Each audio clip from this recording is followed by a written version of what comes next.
ఇక రంగారెడ్డి జిల్లా రాజేంద్రనగర్ నియోజకవర్గంలో కాంగ్రెస్ పార్టీకి షాక్ తగిలింది. బండ్లగూడ కిస్మత్పూర్లో భారీ ఎత్తున కాంగ్రెస్ కార్యకర్తలు బీఆర్ఎస్ పార్టీలో చేరారు. స్థానిక కాంగ్రెస్ పార్టీ నాయకులు వాసవి నవీన్ ముదిరాజ్ సుమారు 400 మందితో కలిసి మాజీ మంత్రి సబితా ఇంద్రారెడ్డి, మాజీ శాసనమండలి చైర్మన్ స్వామిగౌడ్, నియోజకవర్గ BRS party incharge పఠోల్లా Karthik Reddy సమక్షంలో బీఆర్ఎస్ లో చేరారు. పార్టీ మారిన నేతలకు కండువా కప్పి పార్టీలోకి ఆహ్వానించారు సబితా ఇంద్రారెడ్డి. 10 ఏళ్లలో జరిగిన అభివృద్ధి చూసి కాంగ్రెస్, బీజేపీ పార్టీలకు చెందిన నాయకులు బీఆర్ఎస్ పార్టీలో చేరుతున్నారని, రానున్న మున్సిపల్ జీహెచ్ఎంసీ ఎన్నికల్లో బీఆర్ఎస్ పార్టీ విజయం సాధిస్తుందని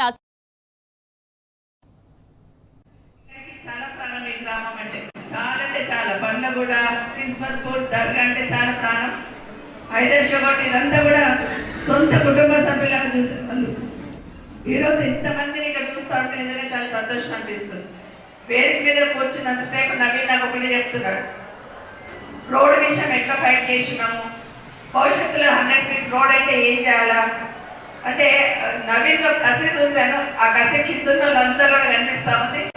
వారికి ప్రేమ్ కానీ కార్తీక్ కానీ సపోర్ట్ చేస్తూ అన్ని కూడా సమస్యలు పరిష్కరించే ప్రయత్నం చేద్దాం. మొన్న హైదరాబాద్ వచ్చినప్పుడు హైదరాబాద్లో ఉన్న కాలనీ వాళ్ళందరూ హైదరాబాద్ సతాయిస్తున్నారని చెప్పి ఇక్కడ నుండి చక్కగా తెలంగాణ భవన్ కూర్చున్నారు. అంటే కేసీఆర్ అయితేనే కాపాడగలుగుతాడనే నమ్మకంతో అక్కడికి వచ్చున్నారు. కాబట్టి హైదరాబాద్ ఎవరు వచ్చినప్పుడు ఇక్కడ ఉన్న కాలనీ వాళ్ళు హైదరాబాద్లో ఉన్న వాళ్ళు కానీ ఇక్కడ ఎవరు కూడా ఇబ్బంది పడకుండా ఖచ్చితంగా బీఆర్ఎస్ పార్టీ అండగా ఉంటుందని మీకు అందరూ కూడా మరొకసారి మనీ చేస్తూ ఇక్కడికి వచ్చిన మీ అందరికీ కూడా మరొకసారి ధన్యవాదాలు. జై తెలంగాణ, జై కేసీఆర్. మన పార్టీలో గెలిచి అధికారం వచ్చిన తర్వాత కాంగ్రెస్ పార్టీలో పోయినప్పుడు ఏం చెప్పారు ప్రకాష్ గౌడ్ గారు, నేను నియోజకవర్గం మంచి కోసం పోతున్నా, నేను కాంగ్రెస్ పార్టీలో పోతేనే ఏదైనా పనులు జరుగుతాయి కాబట్టి నేను అధికార పార్టీలో పోతున్నా అని చెప్పి ఈరోజు నేను మీ అందరి సమక్షంగా ప్రకాష్ గౌడ్ గారికి ఛాలెంజ్ విసురుతున్నా. ఏంటంటే మీరు దాదాపు కాంగ్రెస్ పార్టీలో పోయి 1.5 సంవత్సరం పని అయింది. ఒక్కడంటే ఒక్క మంచి పని నియోజకవర్గానికి జరిగింది, ఒక్క పని అంటే ఒక్క మంచి పని మీకు చెప్పగలుగుతారా?